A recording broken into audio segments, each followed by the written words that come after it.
Bagaimana Mantili? Mau apa tamu-tamu itu? Ada-ada saja. Yang tidak ditawarkan. Menawarkan apa? Jadi pengawal barang dagangan? Loh, itulah. Yang tidak saja. Kacau. Mungkin mereka melihat kau sangat tangkas bermain rotan di muka pasar itu. Mereka lantas mengira kau pandai bermain silat. Iya, aku pikir gerakan Mantili waktu melakukan permainan ketangkasan itu dilihat oleh mereka sebagai gerakan jurus-jurus silat. Iya, mungkin. Sudahlah, saya mau ke pasar mengembalikan hadiah-hadiah ini. Baik, aku dan Kak Harnum akan mengawasi kau dari jauh. Mengawasi aku? Iya. Kita di kampung orang. Siapa tahu kedua orang itu tidak akan begitu saja melepaskanmu. Katakanlah masih penasaran. Iya, baiklah.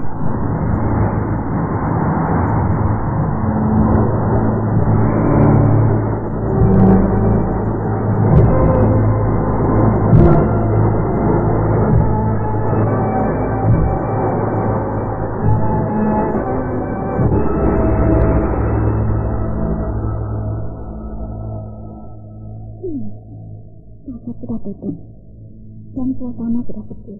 Ya, memang sudah malam. Itu kok gerobak permainan ketangkasan yang tadi siang? Pasti orangnya di bawah gerobak itu.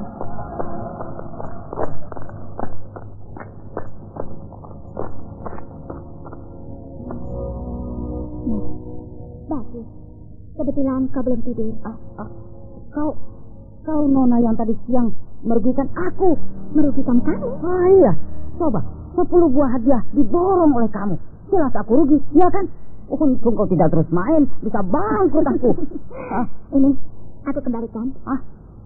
Oh, semuanya masih utuh. Semuanya belum aku buka. Sebab akan aku kembalikan kepada kamu. Kenapa dikembalikan? Ya, tadi siang itu aku hanya iseng-iseng. Aku cuma senang bermain-main dan tidak membutuhkan hadiahnya. Ambillah, aku kembalikan semuanya. Terima kasih, Nona. Sejak semula saya sudah menduga Nona pasti orang kaya.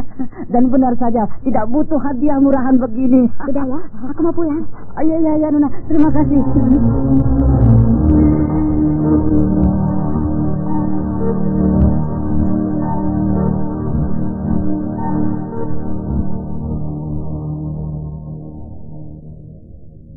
Lihat Kak Harnum. Ada 3 orang bersembunyi di balik tembok bangunan itu, mencegat Mantili. Iya, pasti mereka akan mencegat Mantili. 2 orang tamu yang tadi menjumpai Mantili di penginapan. Yang 1 orang lagi berpakaian model kanton. Pasti orang yang berpakaian model orang kanton itu yang akan menyerang Mantili. Bagus. Aku ingin lihat bagaimana bentuknya permainan silat orang-orang kanton. Nah, itu. Di ujung jalan, Mantili sudah nampak berjalan seorang diri. Ya, dan kedua orang itu juga sudah melihat Mantili dan bersiap-siap untuk melakukan penghadangan kepada Mantili. Payah, benar-benar payah kota Pengkang ini. Di waktu malam begini, seharusnya udara terasa sejuk. Ini malah panas. Ya, maklum, dekat laut.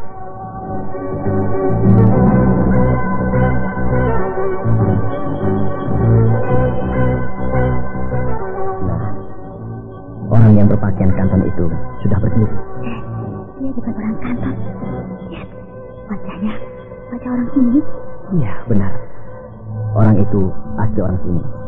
Hanya pakaiannya yang bergaya kanton. Mungkin dia punya guru orang kanton. Iya. Atau belajar silat di negeri kanton. Jadi berpakaian model kanton. Iya. Nah, dia berdiri di tengah jalan, menghalangi jalan Mantili. Hei, siapa kau menghalangi jalanku? Selamat malam, orang Dwipa. Hei, kau tahu aku dari Dwipa? Ya, logat bicaramu jelas sekali menunjukkan kau orang Dwipa. Lalu, kau mau apa? Akulah yang seharusnya bertanya. Kau mau apa jauh-jauh dari Dwipa menyeberangi lautan datang ke sini? Ada urusan penting. Katakan, urusan apa itu? Kau ini mau apa, ha? Berani berkata begitu sama aku? Benar dugaanku. Kau seorang pendekar wanita. Nampak jelas dari cara berbicara dan bersikap tidak takut terhadap laki-laki. Sebab kalau gadis biasa tidak mungkin berjalan sendirian di waktu malam hari. Dan pasti ketakutan kalau dicegat oleh laki-laki. Tapi kau tidak. Berarti kau pendekar. Kalau aku pendekar, lantas kau mau apa? Mau mengajak kau untuk bergabung dengan kami. Bergabung dengan kau? Maksudmu apa? Jadi barisan pengawal barang-barang penting. Oh iya. Aku ingat sekarang. Pasti kau temannya 2 orang tamu mengunjungi aku di penginapan. Benar. Barang-barang penting apa yang kau maksudkan itu? Kau tidak perlu tahu barang apa yang akan kau kawal. Kau hanya dibayar untuk menjaga keselamatan barang itu. Selesai. Lalu berapa aku mau dibayar? 100 ringgit. Ya ampun, kecil amat. Kau gila. Tenagaku kau bayar semurah itu. Kau menghina aku, orang kanton. Kau yang gila. Gaji pejabat tinggi keraton 1 bulan hanya 30 ringgit. Nah, dengan uang 100 ringgit, kau bisa hidup 1 tahun dengan ongkang-ongkang kaki. Tidak. Kalau 100.000 ringgit, aku mau. Edan, perempuan tidak waras. Seorang raja saja belum tentu punya uang sebanyak itu. Kalau tidak mau, ya sudah. Sombong. Ya!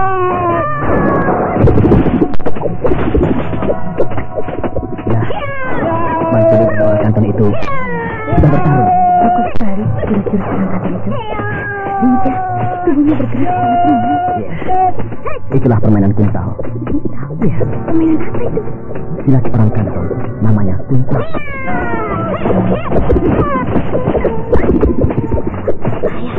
Mantili terdesak. Jangan cemas, Arif. Mantili belum mengeluarkan jurus-jurus simpanan. Dia baru tahap pemanasan.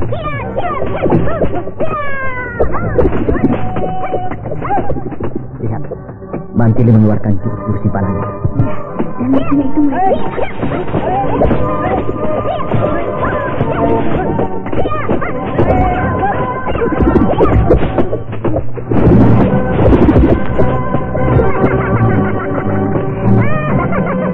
Bagaimana orang kanton?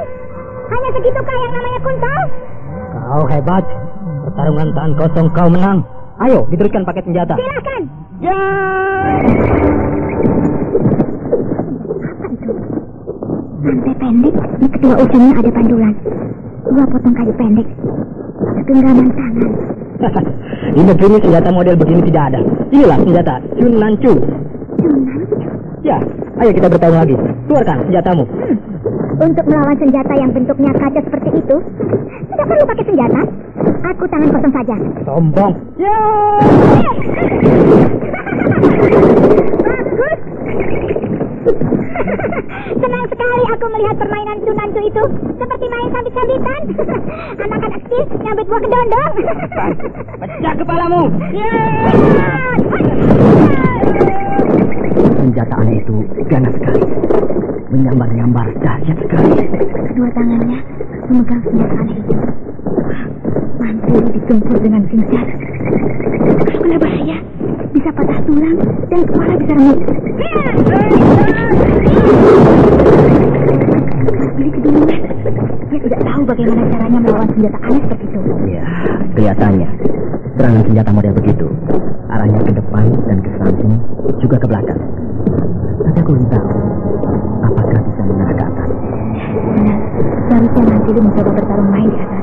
Mempergunakan ilmu meringankan tubuh. Ya, mudah-mudahan Mantili bisa mempelajari cara permainan musuhnya.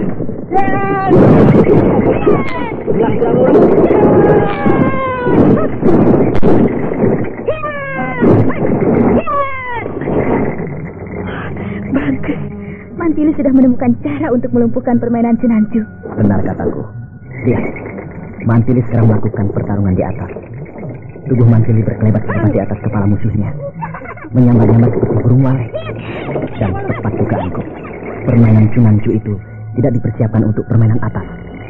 Serangan dan pertahanan hanya ditujukan kepada lawan yang menyerang dari muka, samping dan belakang. Sedangkan dari atas tidak. Ya, benar. Mantili mulai bingung. Permainan senjata Sunancu jadi kacau.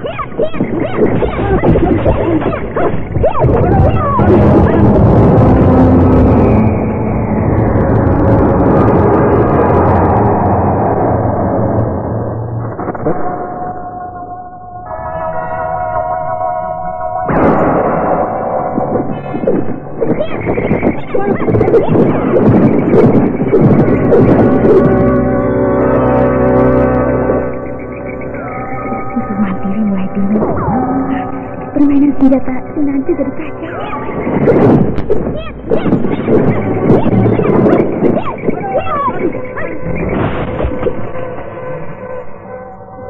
Aku mau pecah.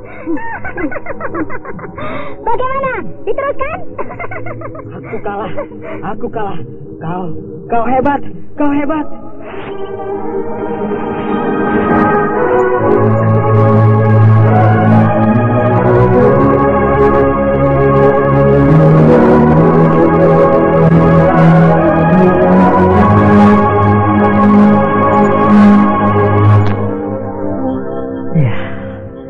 Pertarungan sudah selesai dan orang kantong itu menyerah. Lihat, 2 orang temannya musuh Mantili yang bersembunyi di balik tembok itu mau lari. Ayo kita tangkap. Untuk apa ditangkap? Aku penasaran. Apa yang dimaksud mengawal barang-barang amat penting? Oh iya, benar. Kita buka mulutnya supaya dia bicara.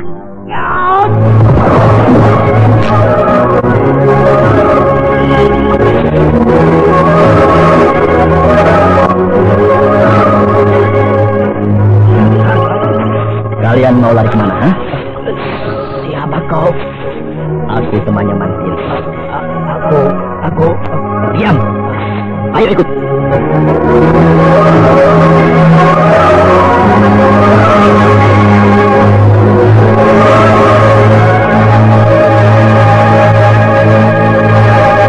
Tanganku lepaskan. Tanganku. Lepaskan. Aku lepaskan tanganmu. Tapi kau harus bicara yang benar. Sekali lagi kau bilang aku tidak tahu. Aku patahkan tanganmu dan kedua kakimu, dan kau tidak akan bisa berjalan kaki seumur hidup. Kau akan merasakan. Jangan kau cepat bicara. Candu. Hah? Candu. Jangan ada yang bergerak.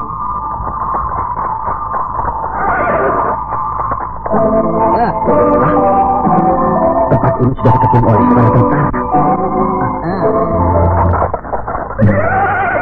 Gotawa, kita dikepung tentara kerajaan Sarnabumi.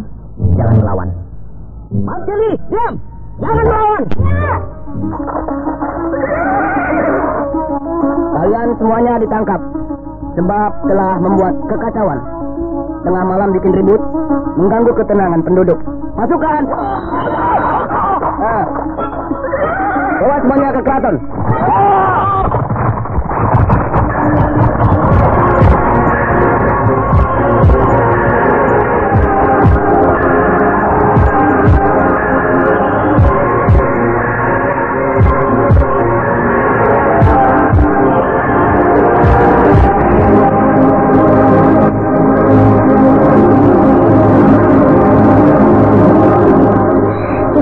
Ditakdirkan untuk jadi orang yang unik, keluar masuk penjara. Rai Mantili itu memang langganan penjara. Ya, tapi dimasukkan ke dalam penjara bukan karena berbuat kejahatan, bukan? Hanya karena salah paham. Ya, bagaimana pendapat Rai Mantili? Kalau nanti kita diperiksa, apakah kita akan berterus terang mengatakan siapa kita sebenarnya? Terserah Kakang Gotawa. Setengah terus terang. Setengah terus terang? Iya. Kita ceritakan terus terang bahwa kita sedang mencari Kakang Brahma dan Lasmini. Tapi jangan ceritakan bahwa kita kaum bangsawan dari Madangkara. Bilang saja kita kaum pendekar dari Majapahit. Iya, aku setuju. Tapi kelihatannya tentara keraton Sarnabumi itu baik-baik, ramah-ramah, dan sopan. Kita memang digiring ke penjara, tapi tidak didorong-dorong seperti maling, melainkan dipersilahkan dengan baik untuk memasuki pintu penjara. Sebab mereka juga agak bimbang melihat tampang-tampang kita. Dalam hatinya pasti berkata, orang-orang ini seperti bukan orang sini. Mungkin para pelancong dari tanah seberang, dari Pulau Dipa. Iya.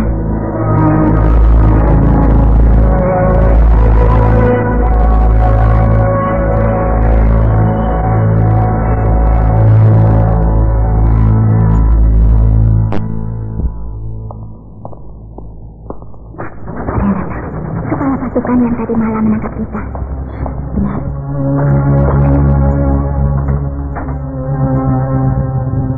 Saudara-saudara akan dibawa ke pendopo utama untuk diperiksa. Bagus. Itu yang kami harapkan.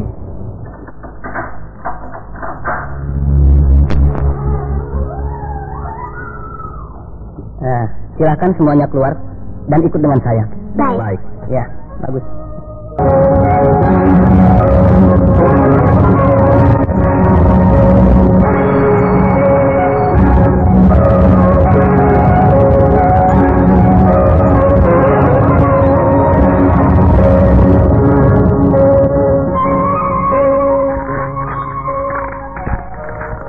Saudara-saudara ini siapa sebenarnya? Kenapa berkelahi dengan komplotan asap neraka? Apa?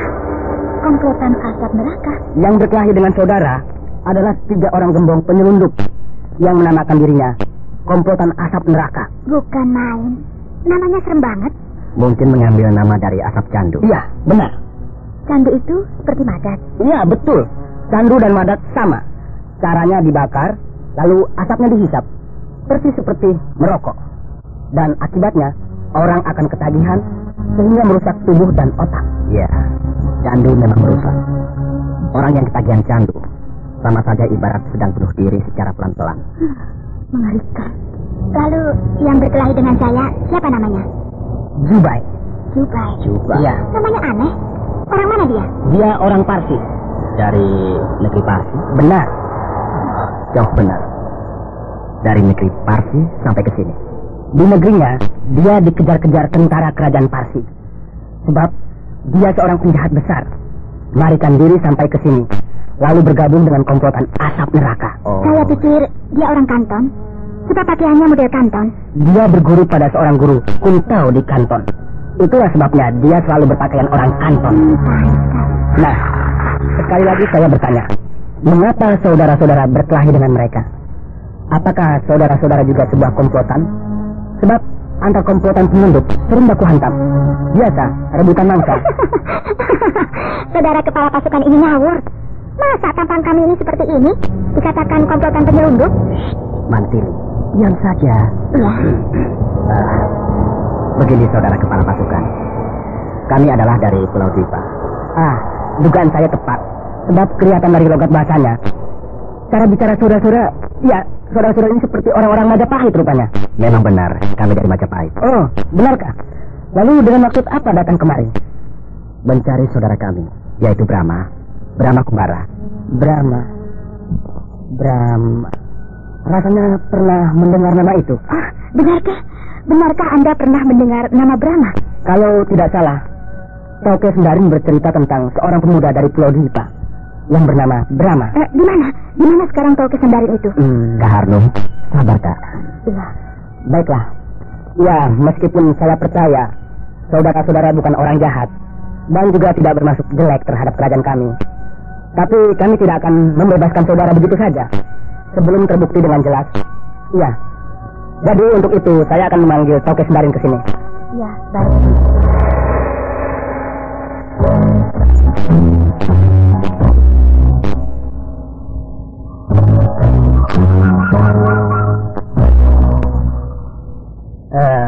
Selamat siang, Cik. Pak Kepala Pasukan, ada apa? Tauke ada? Di rumah. Ada apa, Pak? Ada perlu sedikit. Katanya tadi malam ada ribut-ribut antara penyelundup dengan orang asing. Iya, komplotan asap neraka bikin ribut lagi. Komplotan asap neraka? Iya. Wah, komplotan penjahat kelas otak itu. Lalu kenapa ribut dengan orang asing? Dan orang asing dari mana? Katanya dari Pulau Dwipa. Orang Dwipa? Iya, dari Majapahit. Tentara Majapahit? Bukan. Cuma orang biasa yang sedang mencari suaminya. Hah? Mencari suami? Jauh-jauh mencari suami. Apa di Majapahit tidak ada laki-laki? Bukan begitu, Ci. Tapi suaminya itu sedang mengejar-ngejar penjahat. Aduh, mengejar penjahat jauh sekali. Soalnya penjahat itu melarikan diri ke sini. Oh iya? Iya. Lalu kenapa Pak Kepala mencari suami saya? Sebab penjahat itu keponakan Tauke. Keponakan suami Iya, saya? keponakannya. Siapa namanya? Lasmini. Lasmini? Dia memang keponakan suami saya dan pernah menginap di rumah saya. Tapi dia sudah pergi. Sudah pergi? Ya, sudah lama. Tidak apalah. Mungkin Tauke masih ada keterangan yang lain yang berguna untuk saya. Iya.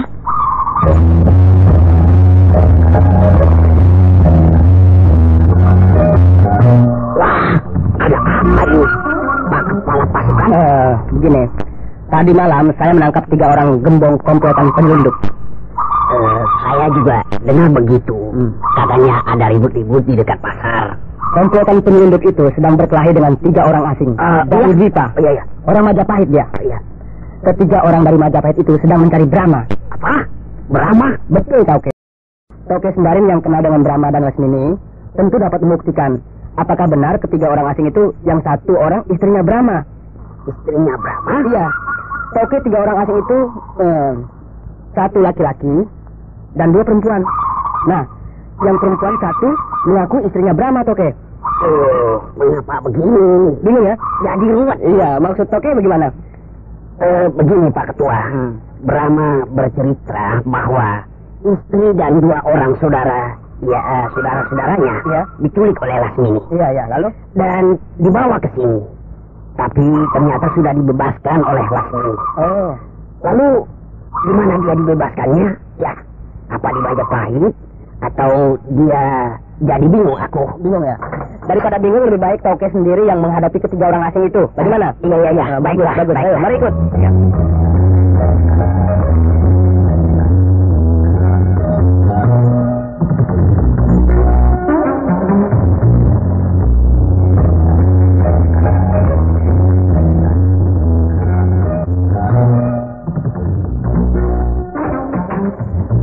Inilah Toke Sendarin. Terpaksa saya ambil dari tokonya di pasar. Sebab persoalan ini saya anggap penting. Selamat siang. Selamat siang. Saya Toke Sendarin, Paman Lasmini. Paman Lasmini? Kenapa saudara-saudara terkejut? Lasmini, maaf, musuh kami. Kalau begitu benar. Apa maksud Toke? Yang saya tahu, Lasmini adalah musuhnya Brahma. Tapi lalu mengapa saudara-saudara juga menyatakan musuh terhadap Lasmini? Sebab saya istrinya Brahma. Oh, benarkah? Sekarang giliran si Toke yang melotot. Katanya istrinya Brahma itu diculik oleh Lasmini. Tapi kenapa ada di sini? Memang benar. Saya dan kedua orang saudara saya ini diculik oleh Lasmini. Tapi berhasil meloloskan diri. Tapi Kakang Brahma tidak tahu kalau kami sudah selamat. Dia terus mengejar Lasmini. Itulah makanya kami ke sini untuk menjelaskan semuanya kepada Kakang Brahma. Oh, kalau begitu... benarkah Toke sudah bertemu dengan Kakang Brahma? Bertemu sama dia di dalam penjara. Di dalam penjara? Begini ceritanya.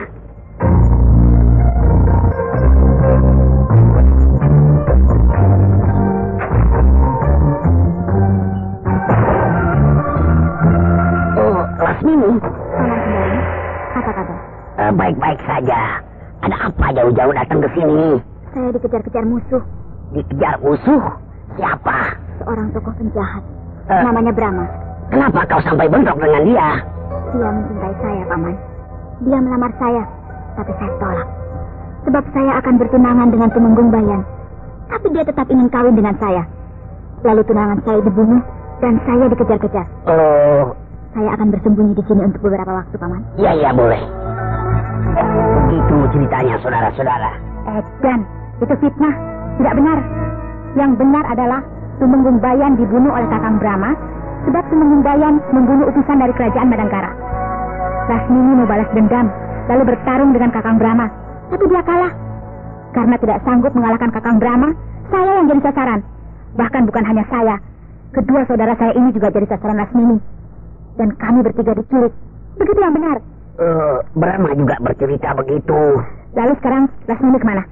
Sudah melarikan diri dari sini. Melarikan diri lagi? Iya, karena Brahma datang. Oh ya? Setelah kira-kira 6 hari kemudian, ada berita tentang kedatangan Brahma.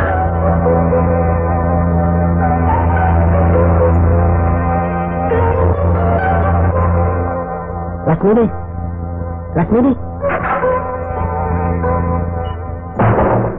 Ada apa, Jamali? Brahma datang. Hah? Brahma datang? Iya, aku melihat dia di kota. Di kota? Nampaknya dia baru datang. Sedang berjalan seorang diri menuju ke sebuah penginapan. Celaka. Ada apa? Paman Sendarin. Paman Sendarin? Ada apa ribut-ribut? Paman, Brahma datang. Benarkah? Iya, tolonglah Paman. Tangkap dia, jebloskan ke dalam penjara. Coba aku akan menghubungi temanku yang jadi kepala pasukan di keraton.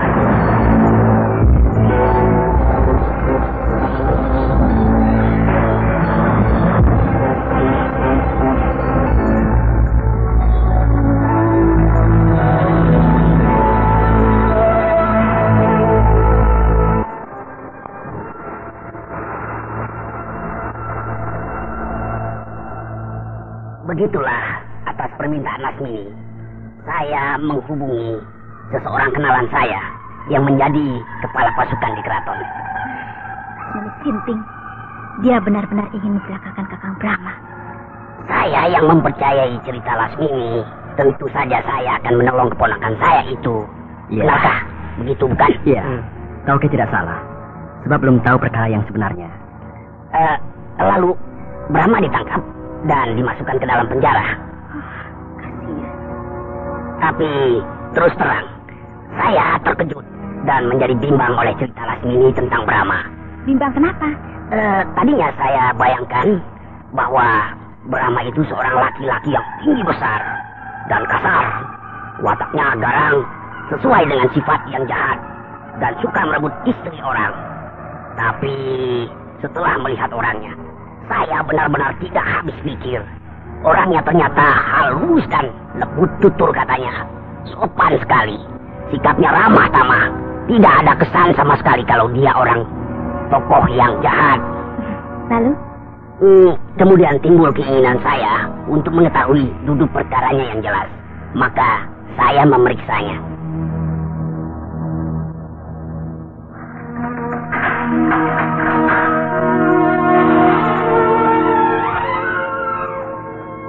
Tauke Sendarin mau bicara dengan kamu. Oh, dengan senang hati. Nah, Tauke Sendarin, silakan berbicara dengan tahanan ini. Saya menjaga di luar.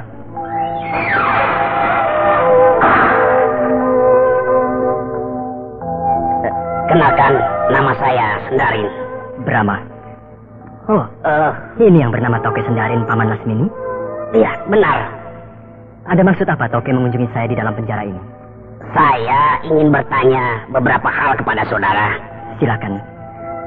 Apakah betul saudara mencintai Lasmini? Kenapa saudara tertawa? Pertanyaan seperti itu sudah saya duga akan ditanyakan kepada saya. Tapi tetap saja saya merasa geli. Geli? Baiklah, saya jawab tidak mencintai Lasmini.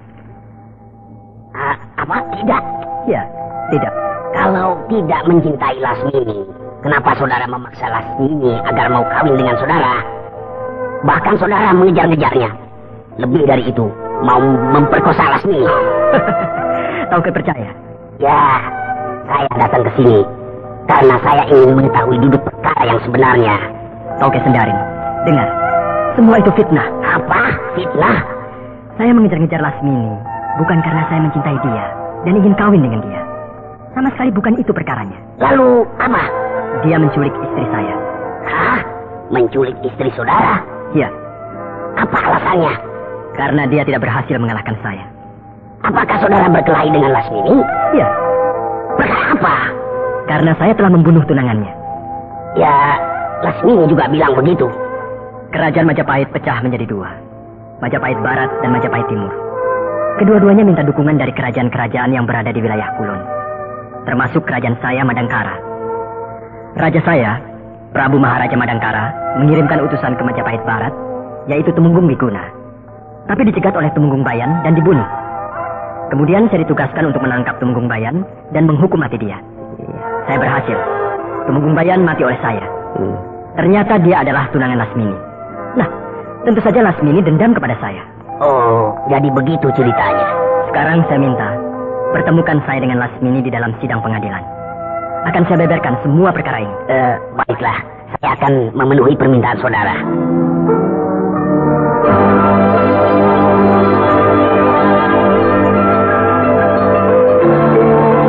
Begitulah ceritanya. Lalu, Tauke mempertemukan Brahma dan Lasmini di dalam sidang pengadilan? Tidak. Tidak. Sebab Lasmini sudah tidak ada. Dia melarikan diri. Pasti dia takut. Takut rahasianya terbongkar. Benar. Rupanya begitu dia tahu saya mengunjungi Brahma di dalam penjara. Diam-diam Lasmini pergi. Oke. Kemana kira-kira dia perginya? Mungkin ke kerajaan Pagaruyung. Ke kerajaan Pagaruyung? Menjumpai sahabatnya, seorang pejabat tinggi kerajaan Pagaruyung. Lalu, Kakang Brahma juga ke Pagaruyung mengejar Lasmini? Benar. Ayo, kita segera berangkat menyusul Kakang Brahma ke kerajaan Pagaruyung. Tapi, Karnon, kita masih dalam tahanan. Saudara-saudara, kami bebaskan. Benarkah? Dari cerita Tauke Sendarin, sudah jelas bahwa saudara-saudara tidak bersalah. Terima kasih. Iya, ya. Seperti sedang melakukan suatu upacara. Tuan Abdurrahman berdiri di muka, istrinya dan anaknya berjejer, berdiri agak jauh sedikit di belakang. Lalu gimana? Tuan Abdurrahman memakai jubah dan turban, topi orang-orang Parsi. Sedang istrinya dan anaknya berpakaian sama, dibungkus kain putih, tertutup dari kaki sampai kepala. Yang kelihatan hanya wajahnya. Oh, itu. Ya. Itu mereka sedang sholat. Sholat? Ya. Apa itu? Menyembah Tuhan. Menyembah Tuhan? Ya. Apakah Tuhan itu seorang raja? Sehingga mereka melakukan upacara menyembah secara khusus dengan pakaian yang khusus pula? Tapi kalau sedang melakukan upacara menyembah, Tuhannya di mana? Apakah sudah wafat? Loh, kok tertawa? Ya. Bolehlah Tuhan itu disebut raja. Tapi raja dari segala raja. Apa? Raja dari segala raja? Ya. Semua raja yang ada di kolong jagat ini, raja apa saja, di mana saja, seorang manusia, ya kan? Ya, tentu saja. Kalau bukan manusia, mana bisa dia memimpin rakyat? Nah, Tuhan bukan manusia. Hah? Bukan manusia? Ya. Jadi berupa apa? Patung? Gunung? Lembah? Sungai? Lautan? Atau apa? Tidak. Tidak berupa apa-apa. Tidak berupa apa-apa? Ya. Tuhan memang tidak ada bentuknya, juga tidak kelihatan. Oh ya? Ya, memang begitu. Jadi kalau menyembah Tuhan, harus membayangkan apa? Tuhan tidak bisa dibayangkan. Kok begitu? Ya, itulah keistimewaan agama Islam. Ya, kita tidak bisa melihat Tuhan, tapi kita yakin bahwa Tuhan itu ada. Apa tadi? Agama Islam? Apa itu? Kepercayaan. Oh, kepercayaan. Agama Islam adalah agama yang paling baru. Orang-orang di sini semuanya agamanya Islam? Belum. Aku juga baru 1 tahun. Oh ya? Iya. Kalau Tuan Abdurrahman? Juga sama dengan aku. Agak lamaan sedikit. Kira-kira 2 tahun. Oh ya.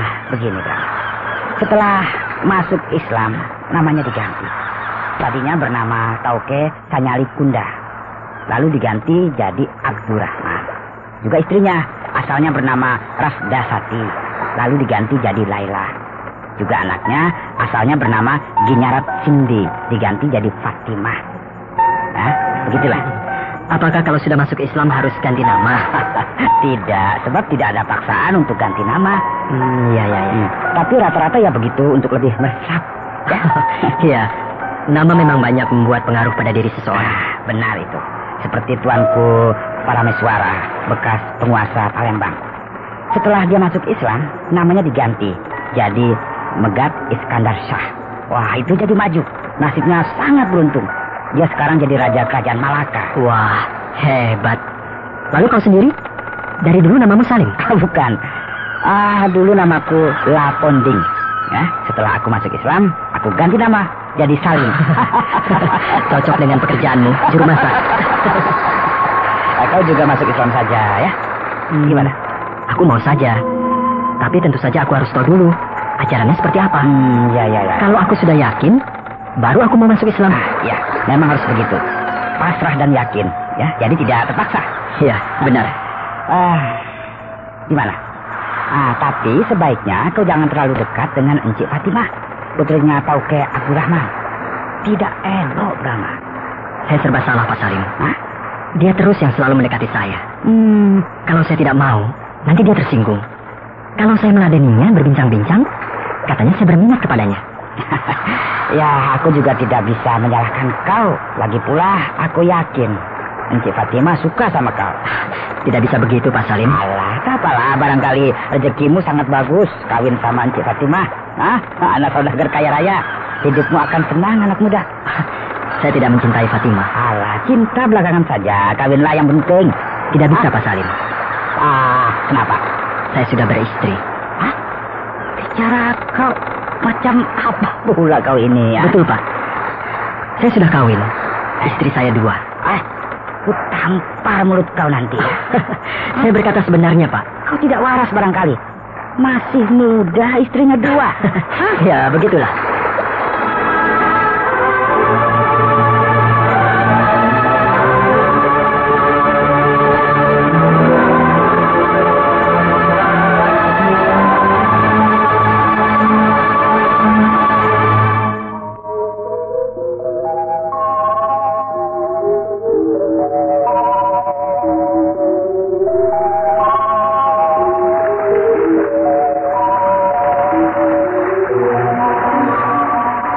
Encik memanggil saya? Iya. Adakah titah Encik yang harus saya kerjakan?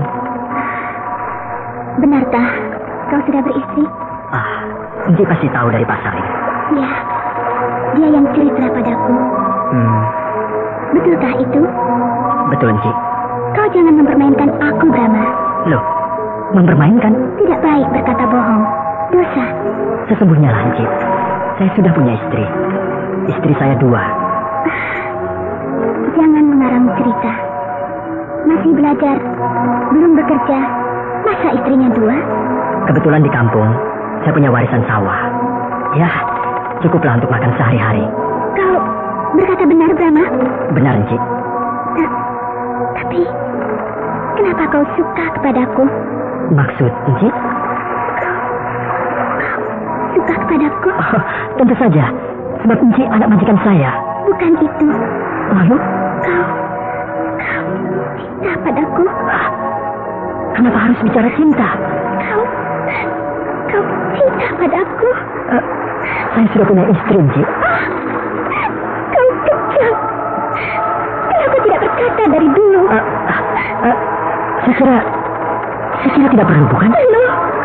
Bagiku sangat penting. Sebab aku suka kepadamu.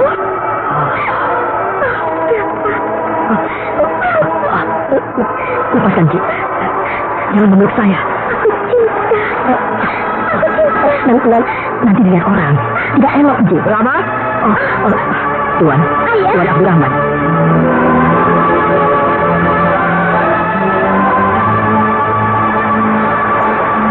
Lepaskan anakku.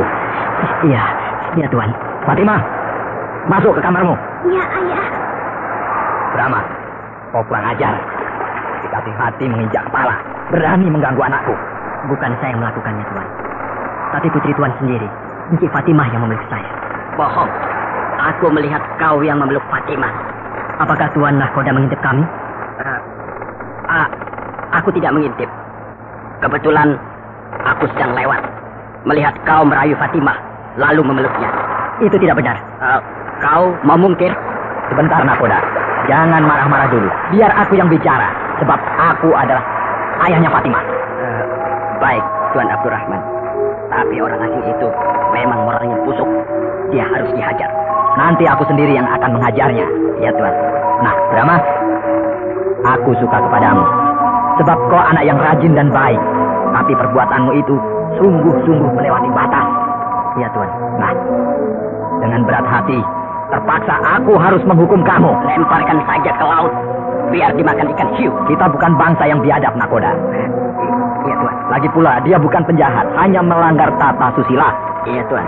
Nah, masukkan dia ke ruang bawah. Ikat pada tiang, dan jangan dilepas sampai kita tiba di Jambi. Baik, Tuan. Sini kau. Aduh, tidak kena. Hei, kau mau melawan ya? Tidak. Kenapa kau menangkis pukulanku? Aku tidak menangkis pukulan. Aku cuma menundukkan kepala sedikit saja. Kenapa menunduk? Kalau kena, kan sakit.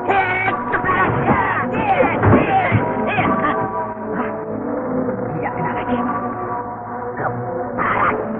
Buang kau. Nakoda, cukup. Dia bukan penjahat. Dia tidak perlu dipukuli. Cepat bawa ke ruang bawah. Ikat pada tiang. Baiklah. Ya. Ikat.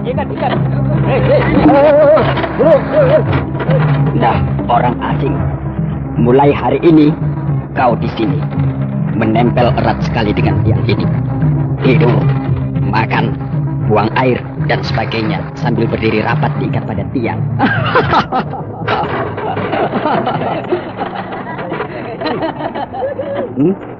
Kau mau jadi Arjuna? Mentang-mentang ganteng. Ini.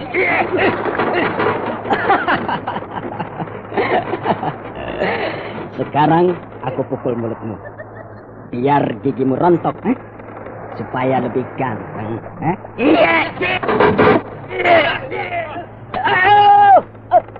Aduh, kenapa aku ada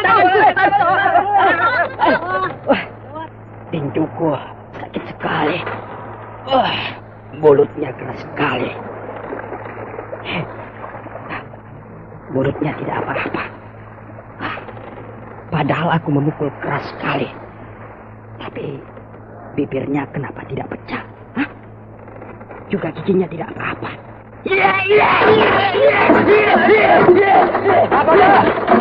Apa yang kau lakukan? Tuan Abdurrahman. Kenapa kau pukuli dia? Dia melawan, Tuan. Oh ya? Iya, Tuan. Makanya saya pukul supaya diam. Hei, anak muda. Kenapa kau melawan? Tidak, saya tidak melawan. Kalau kau tidak melawan, kau tidak akan dipukuli oleh nakoda. Saya juga tidak mengerti. Kenapa saya yang sudah tidak berdaya, diikat pada tiang seperti ini masih juga dipukuli? Bohong. Kau melawan.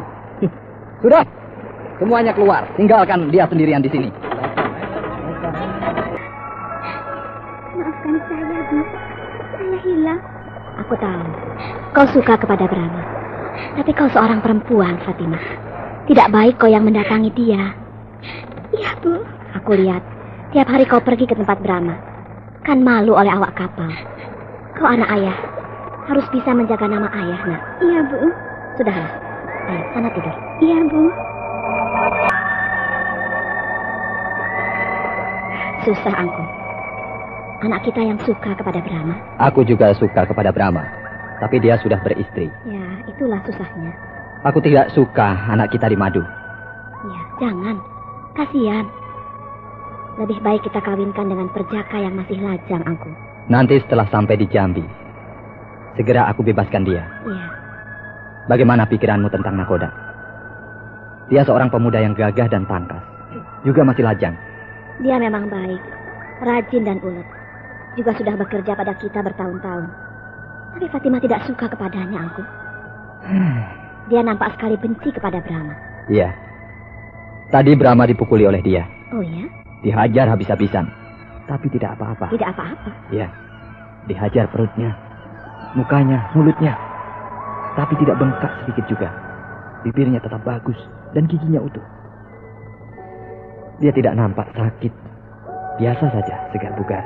Wah, kalau begitu dia orang berilmu. Iya. Aku pikir juga begitu. Hati-hati, Angku. Jangan-jangan dia benar seorang petugas dari Majapahit. Kalau memang benar dia petugas dari Majapahit, aku akan menjelaskan perkaranya kepada tentara Majapahit. Pasti mereka akan percaya. Dan juga Brahma sendiri pasti akan membenarkan penjelasanku. Sebab dia anak yang baik.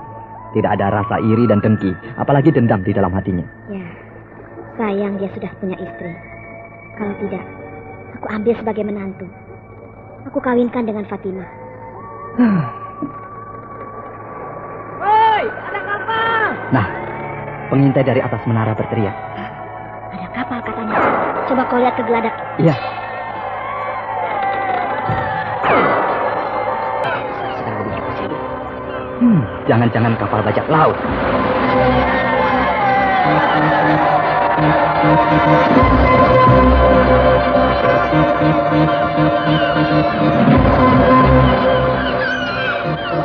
Wah, benderanya hitam itu. Hitam. Celaka. Bendera hitam. Bajak laut. Buruh semuanya bertiarap. Bersiap. Semuanya siap. Siapkan senjata.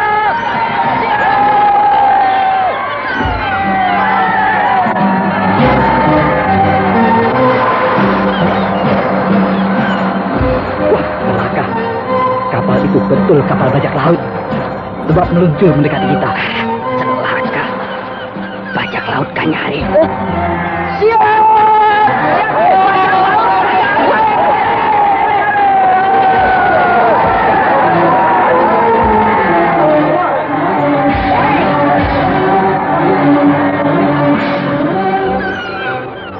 Mereka makin merapat dari lambung kiri. Semua bergerak ke kiri.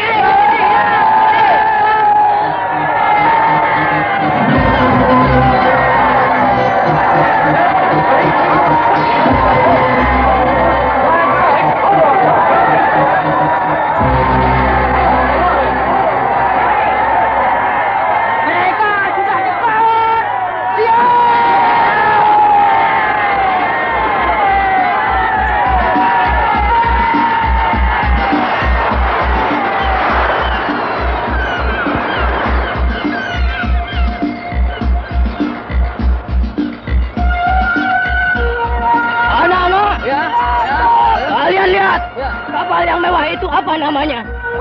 Bukit 12. Betul. Bagus. Hari ini kita dapat tangkapan besar. Kapal itu milik Tauke Abdurrahman, orang terkaya di Jambi. Pasti dia membawa uang dan emas. Ayo anak-anak, rapatkan kapal kita ke kapal yang mewah itu.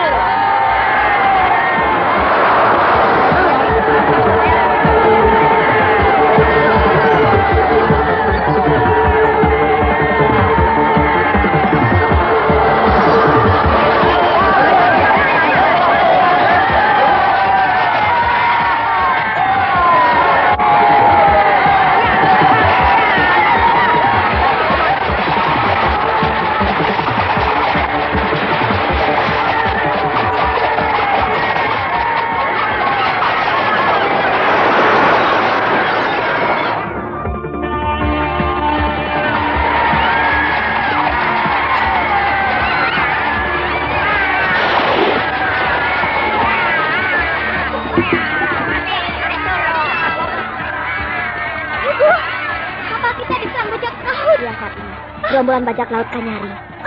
Bajak laut Kanyari. Berdoalah kepada Tuhan, mohon lindungi. Ya, Ibu. Tapi ayah di mana? Memimpin awak kapal, Nak, menghadapi serbuan bajak laut.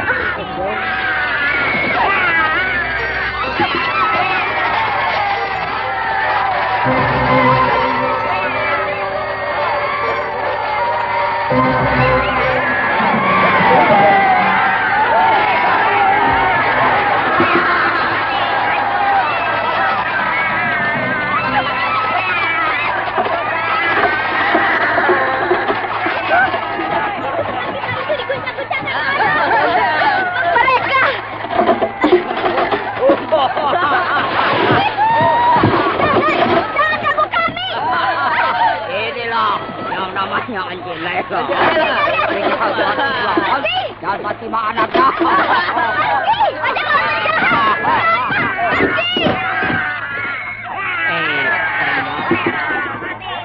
Itu masih muda dan cantik, Domeng. Kau ambil istrinya Tuan Abdurrahman itu. Aku anak perawan.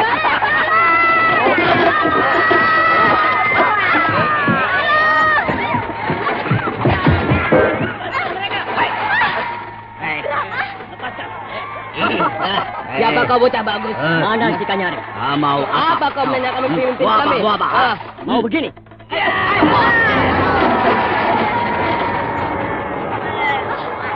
Dua orang bajak laut itu sekali pukul mati.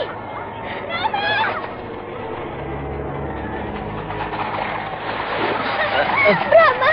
Sudah, jangan menangis. Ayo, lepaskan pelukannya. Malu ada ibumu. Terima kasih, Brahma. Kau telah menyelamatkan kami. Nyonya dan Ici Fatimah tetap di sini. Saya akan membereskan Kanyari.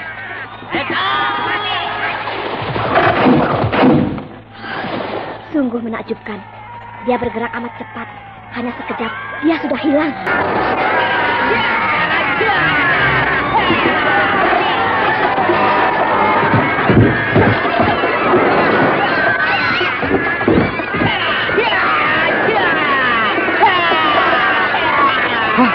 Gerombolan bajak laut itu berantakan. Terlempar ke sana kemari. Mereka jadi kacau balau. Apakah aku tidak sedang bermimpi? Bukankah itu Brahma? Iya, Brahma mengamuk. Dia bisa terbang. Menyambar-nyambar seperti burung camar. Berkelebat-kelebat sangat cepat.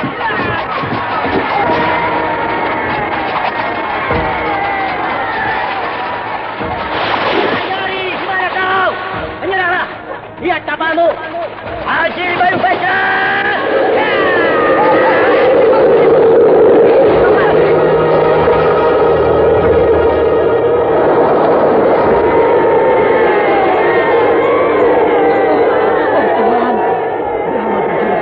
Yang layar yang tinggi. Kedua kakinya hanya menginjak seputar tali, tapi tubuhnya tetap berdiri dengan kokoh. Dan dari kedua tangannya keluar angin topan yang amat dahsyat. Angin topan itu tidak menyerang kapalku, tapi hanya menyerang kapal bajak laut.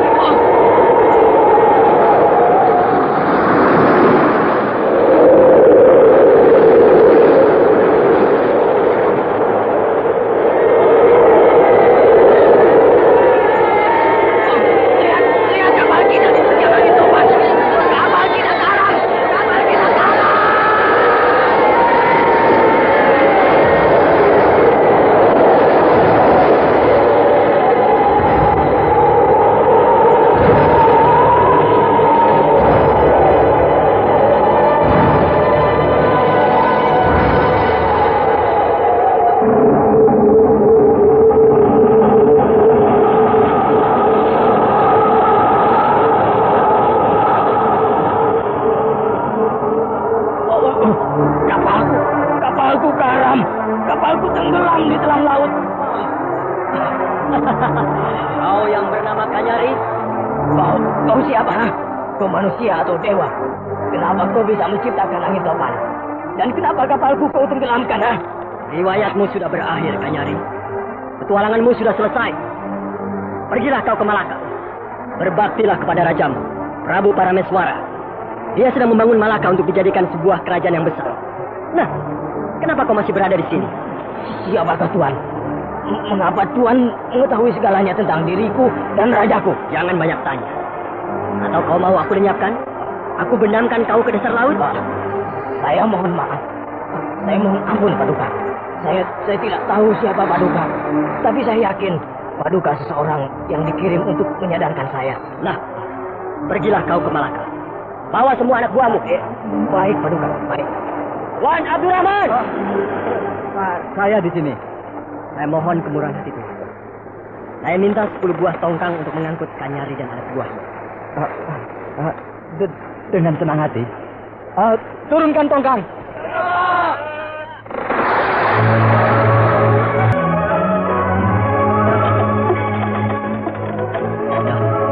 Kanyari dan anak buahnya sudah pergi. Saya pun mohon diri naik perahu tongkang yang satu itu. Hendak kemanakah tujuan Paduka Brahma sebenarnya? Nanti Tuan akan tahu sendiri. Nakoda! Kau tidak perlu bersembunyi di situ. Kesinilah. Aku tidak marah kepadamu. Ampun, Paduka. Ampun. Hamba tidak tahu bahwa Paduka seorang dewa. Bukan. Aku Brahma, manusia biasa. Kau juga seorang pemuda yang baik, gesit dan tangkas, serta pemberani. Aku melihat waktu tadi kau bertempur. Caranya kau memegang pedang dan mempergunakannya sangat bagus sekali. Suatu ketika di kemudian hari, kau akan menjadi seorang pendekar yang dijaya. Hamba mohon bimbingan Paduka. Tempalah dirimu dulu sampai matang. Nanti aku akan datang untuk membimbingmu. Terima kasih, Paduka. Nah, selamat tinggal semuanya. Selamat jalan, Paduka. Oh, ya. Hanya sekejap tubuhnya melayang, lalu hinggap di perahu tongkang itu. Padahal sangat jauh dan tinggi. Tongkang itu dalam keadaan bergoyang-goyang diombang-ambingkan ombak. Tapi dengan tepat, Brahma sudah duduk dengan tenang di perahu tongkang itu.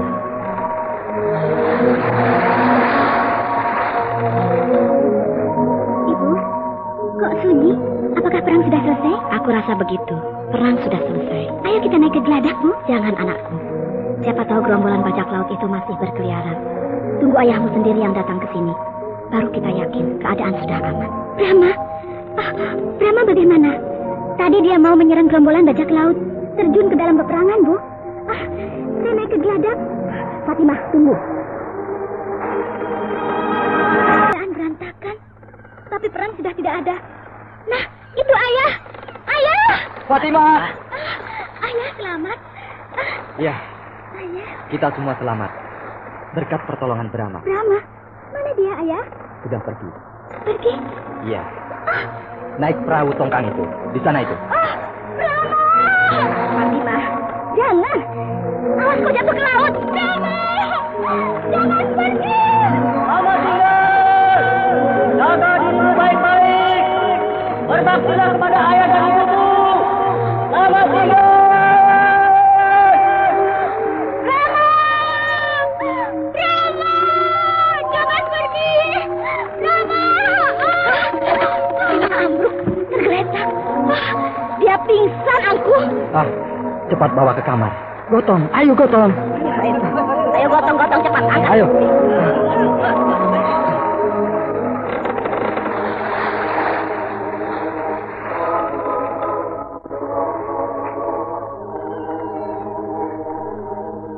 Sudahlah. Brahma bukan manusia biasa. Dia bukan untukmu. Jangan bersedih, nak. Kenapa dibiarkan pergi, Bu? Ayah sudah berusaha untuk menahannya agar beliau tidak pergi. Tapi beliau bersikeras. Katanya tugasnya sudah selesai. Entah apa arti kata-kata itu. Sejak semula aku sudah merasa lain terhadap Brahma. Perasaanku berkata, dia bukan manusia sembarangan. Dan ternyata benar. Iya. Dia entah datang dari mana. Lalu kenapa setelah menumpas bajak laut Kanyari, dia lantas pergi, naik perahu tongkang lagi? Iya, benar. Aku yakin dia sengaja menumpang kapal kita dengan tujuan untuk menumpas bajak laut Kanyari. Kalau hanya dengan tujuan untuk menumpas bajak laut Kanyari, kenapa harus menumpang kapal kita? Bukankah dia seorang yang sakti? Nah, melakukannya sendiri kan sanggup? Memang akan sanggup. Tapi kapan munculnya bajak laut itu yang dia tidak tahu. Jadi menumpang kapal kita dengan harapan gerombolan bajak laut itu akan muncul. Sebab kapal kita adalah kapal mewah yang dapat memancing munculnya bajak laut. Kalau begitu dia panglima perang kerajaan Malaka. Apa? Panglima perang Malaka? Ya, ditugaskan oleh Tuanku Megat Iskandar Syah untuk memanggil Kanyari.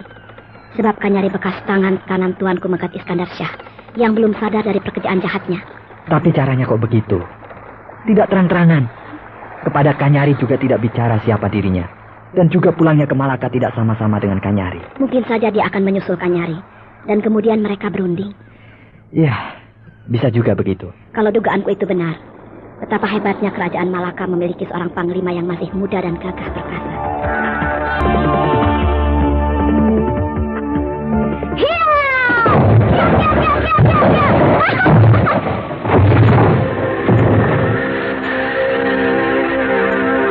Lihat, Jamari, aku sudah menguasai ilmu pukulan tabir asap. Iya, kau hebat, Mas Beni. Sekarang aku tidak terlalu takut kepada Brahma. Belum, Mas Beni. Meskipun kau banyak mengalami kemajuan, tapi kalau dibandingkan dengan Brahma, masih kalah jauh. Iya, tapi tunggulah. Hanya dalam waktu 3 tahun saja. Aku yakin bisa mengalahkan dia. Kalau sebelum jangka waktu 3 tahun Brahma sudah muncul, bagaimana? Aku akan minta bantuan Demung Turangga. Ki Demung Turangga aku lihat sangat dihormati oleh rakyat kerajaan Pagaruyung ini. Rakyat Pagaruyung menganggap bahwa Ki Demung Turangga sebagai salah seorang pendiri kerajaan Pagaruyung.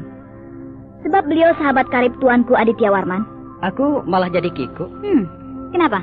Ya karena kita di sini sebagai tamu Ki Demung Turangga, maka kita dihormati, dilayani dengan baik sekali. Malah enak bukan? Jadi kalau ada Brahma, dia berani datang ke sini, pasti dia akan ditangkap oleh tentara kerajaan Pagaruyung. Tapi kalau diam-diam Brahma menemui Ki Demung Turangga, lalu menceritakan yang sesungguhnya, bagaimana? Kau yang celaka bukan? Oh tidak, aku yakin Ki Demung Turangga tidak akan percaya kepada Brahma. Beliau lebih percaya kepadaku. Ya, semoga begitu. Aku sudah menyusuri sungai Batanghari ini selama 1 bulan. Berarti aku sudah dekat dengan kerajaan Dharmasraya. Nah, itu di depan banyak perahu. Pasti di sana ada sebuah bandar pelabuhan sungai. Saudara, ini bandar Dharmasraya? Benar. Pusat kerajaannya di mana ya? Terus saja jalan kaki. Nanti sore saudara akan sampai di ibu kota Dharmasraya. Terima kasih. Iya.